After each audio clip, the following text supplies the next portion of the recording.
بسم الله الرحمن الرحيم. مشاهدينا الكرام، متابعينا في كل مكان، هنا قنوات الكأس الرياضية تأتي هنا في العراق.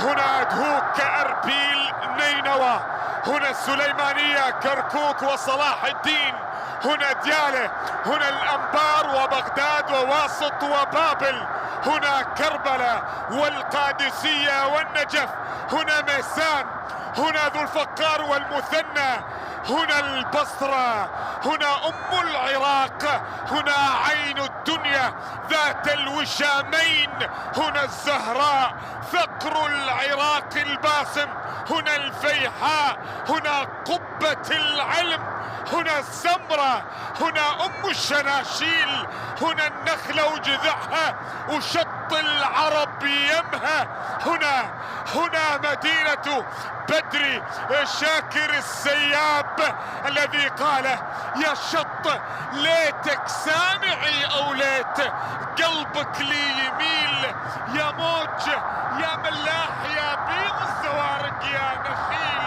نعم مشاهدينا، نعم متابعينا في كل مكان، افتتاح خليجي 25 في العراق تحديدا، هنا في البصرة.